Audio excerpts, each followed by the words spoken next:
मोहाली के airport road स्थित aero city इलाके में एक निर्माणाधीन अस्पताल के बेसमेंट में मिट्टी धंसने से बड़ा हादसा हो गया। अचानक मिट्टी धंसने से जो है मलबा गिरने से वहां काम कर रहे कई मजदूर दब गए हैं। हादसे में 2 मजदूरों की मौत हो गई है, जबकि एक मजदूर घायल बताया जा रहा है। घटना के बाद मौके पर अफरा तफरी मच गई। राहत और बचाव दल ने जेसीबी मशीन और कई उपकरणों की मदद से मलबा हटाने का काम शुरू किया है। घायल मजदूर को इलाज के लिए नजदीकी अस्पताल पहुंचाया गया। हादसे के कारणों की जांच की जा रही है।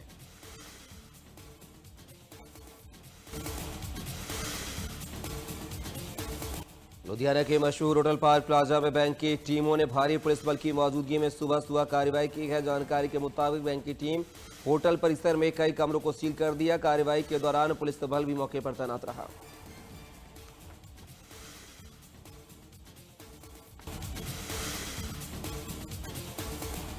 गुरदासपुर पुलिस ने दीना नगर में लूट की योजना बना रहे 6 आरोपियों को गिरफ्तार किया है। पुलिस के मुताबिक गुप्त सूचना के आधार पर दाना मंडी पनियार में कार्रवाई की गई है। तलाशी के दौरान 2 पिस्तौल, मैगजीन और जिंदा कारतूस बरामद किए गए हैं। पुलिस ने आरोपियों के खिलाफ दीनानगर थाने में संबंधित धाराओं के तहत मामला दर्ज किया है। पुलिस के मुताबिक गिरफ्तार आरोपियों पर पहले भी अलग अलग आपराधिक मामले दर्ज हैं।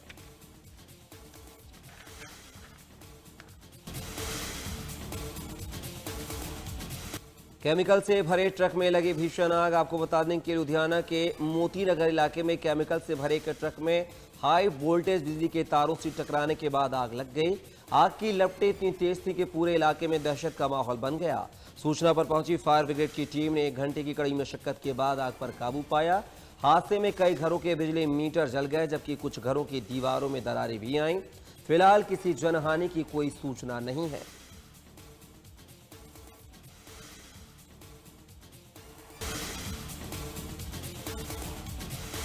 डेराबस्सी में दिन दहाड़े कार सवार अज्ञात युवकों ने कॉलेज छात्र पर तलवारों और डंडों से हमला कर दिया। हमलावरों ने उसकी कार में भी तोड़फोड़ की। गंभीर रूप से घायल छात्र को स्थानीय अस्पताल ले जाया गया, जहां से उसे चंडीगढ़ सेक्टर 32 स्थित अस्पताल रेफर किया गया है। मौके पर पहुंचने पर हमलावर गाड़ी छोड़कर भाग निकले हैं। पुलिस ने वाहन और हमले में इस्तेमाल हथियारों को कब्जे में लेकर जांच शुरू कर दी है।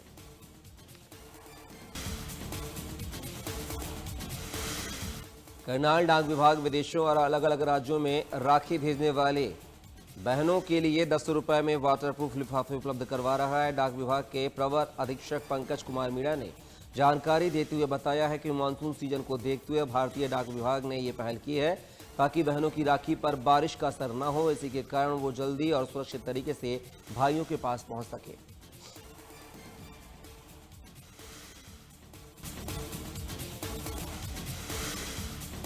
पंचकूला पुलिस द्वारा यातायात नियमों की उल्लंघन करने वाले वाहन चालकों के खिलाफ लगातार सख्त कार्रवाई की जा रही है। पुलिस कमिश्नर आईपीएस पंकज नैन ने विशेष रूप से वाहनों पर लगी ब्लैक फिल्म और अन्य यातायात नियमों के उल्लंघन पर प्रभावी कार्रवाई करने के निर्देश दिए हैं, जिसके तहत ट्रैफिक पुलिस द्वारा शहर में विशेष चेकिंग अभियान चलाकर वाहन चालकों पर चालान काटने की कार्रवाई की जा रही है। DCP crime and traffic IPS Amarinder Singh ने बताया है कि यातायात को सुगम बनाने के मकसद से लगातार अभियान जारी है।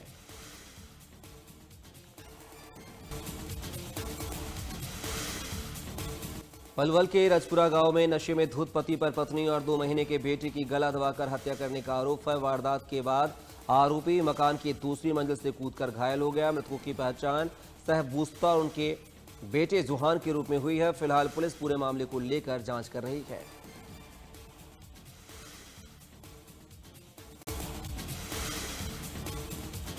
फर्रुखाबाद पुलिस ने सीसीटीवी फुटेज के आधार पर लूट की घटना का खुलासा किया है। पुलिस ने मामले में 4 आरोपियों को गिरफ्तार किया है। उनके पास से लूट की रकम भी बरामद की गई है। आपको बता दें कि शहर के कोतवाली मोहम्मदाबाद क्षेत्र में 2 दिन पहले बाइक सवार आरोपियों ने कार सवार मुनीम से तमंचे के बल पर लूट की घटना को अंजाम दिया था, जिसके बाद पुलिस ने तत्काल संज्ञान लेते हुए मामले का खुलासा किया।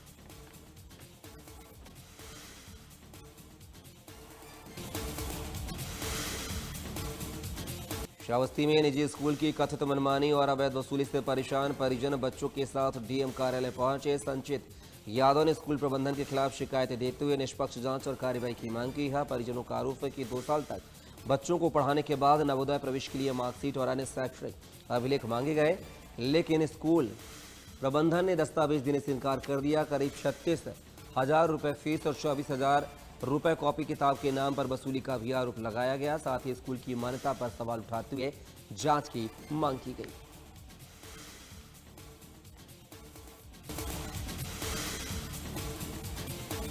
बदायूं में हिंदू रक्षा दल के नाम पर गंगा एक्सप्रेस वे पर चल रही अवैध वसूली और लूट का पुलिस ने 24 घंटे के अंदर खुलासा कर दिया है।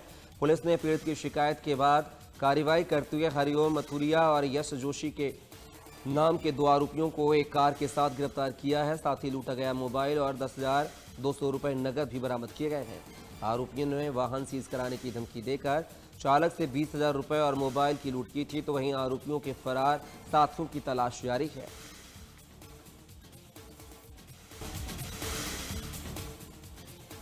फर्रुखाबाद के कोतवाली कायमगंज क्षेत्र के शिवराई मठ रसीदाबाद गांव में 45 फीट गहरे कुएं में बच्चे गिरने का मामला सामने आया है। समय रहते पुलिस और बचाव दल की टीम ने बच्ची का सुरक्षित रेस्क्यू कर अस्पताल में भर्ती कराया। कुएं में जहरीली गैस की आशंका के चलते रेस्क्यू ऑपरेशन मुश्किल था, जिसके चलते ऑक्सीजन मास्क के सहारे गहरे कुएं में उतरकर रेस्क्यू ऑपरेशन को अंजाम दिया गया।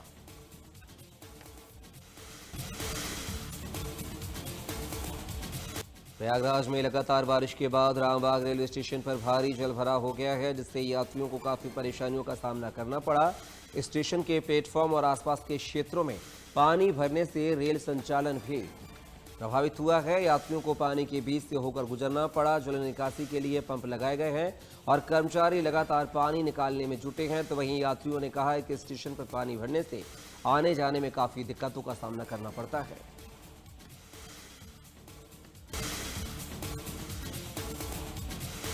हरिद्वार पुलिस ने चेकिंग के दौरान अनेकी पुल के पास से अश्विनी उर्फ कल्लू नाम के संदिग्ध युवक को गिरफ्तार किया है। तलाशी के दौरान युवक के पास से अवैध तमंचा और एक जिंदा कारतूस भी बरामद किया है, जिसके बाद पुलिस ने पकड़े गए युवक को गिरफ्तार कर लिया है। साथ ही आर्म्स एक्ट के तहत मुकदमा दर्ज कर आगे की कार्रवाई शुरू कर दी है।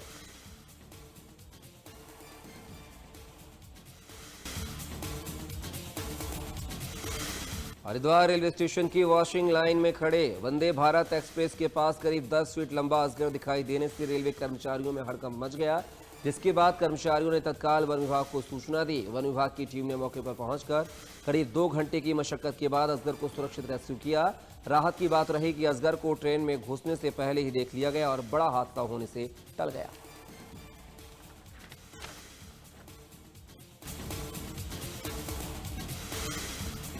दिल्ली पुलिस की क्राइम ब्रांच ने कैंसर की नकली और अस्पतालों से चोरी की गई महंगी दवाओं के नेटवर्क का भांडाफोड़ किया है। पुलिस ने दिल्ली, एनसीआर, मुंबई, हैदराबाद और हरियाणा समेत कई जगहों से 17 आरोपियों को गिरफ्तार किया है।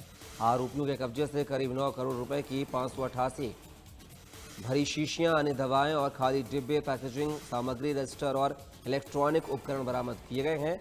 पुलिस ने 50 लाख रुपए नकद भी जब्त किए हैं।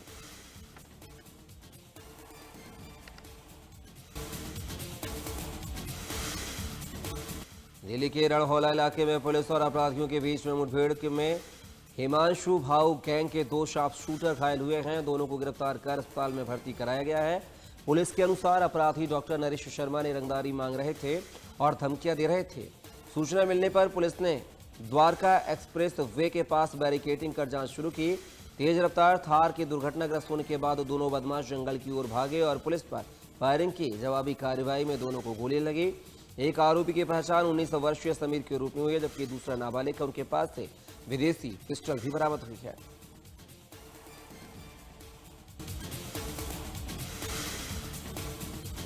चंबा में एक पिकअप वाहन के खाई में गिरने से दर्दनाक सड़क हादसा हो गया है। इस हादसे के समय वाहन में 4 लोग सवार थे, जिसमें एक व्यक्ति की मौके पर ही मौत हो गई, जबकि 3 अन्य लोग घायल हुए हैं। हादसे की सूचना मिलते ही राहत एवं बचाव टीम ने मौके पर पहुंचकर रेस्क्यू ऑपरेशन चलाया और घायलों को उपचार के लिए मेडिकल कॉलेज में भर्ती कराया।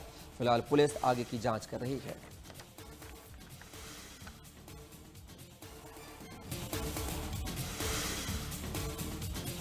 क्यू में रूसी हमलों में 13 लोगों की मौत, 40 लोग घायल। इन हमले में अपार्टमेंट, गोदाम, बच्चों का अस्पताल और स्कूल क्षतिग्रस्त हुए हैं। यूक्रेनी वायुसेना के अनुसार रूस ने 168 ड्रोन और 44 मिसाइलें दागी हैं, जिनमें से अधिकांश ड्रोन और क्रूज मिसाइलें मार गिराई गई।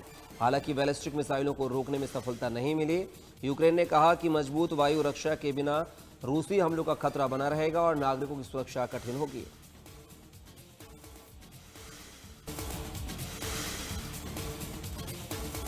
दक्षिण अमेरिका में शक्तिशाली भूकंप आया। पेरू के आयाकुचो क्षेत्र में 7.2 तीव्रता का भूकंप दर्ज किया गया है। इसका केंद्र कोरा शहर से करीब 35 किलोमीटर उत्तर में और जमीन के भीतर 47 से 108 किलोमीटर की गहराई में बताया गया है। आयाकुचो, अपूरिमक, अरेकिपा और कुस्को समेत कई इलाकों में तेज झटके महसूस किए गए हैं। राजधानी लीमा में भी हल्का कंपन दर्ज हुआ है। लोग घबराकर घरों और दफ्तरों से बाहर निकल आए।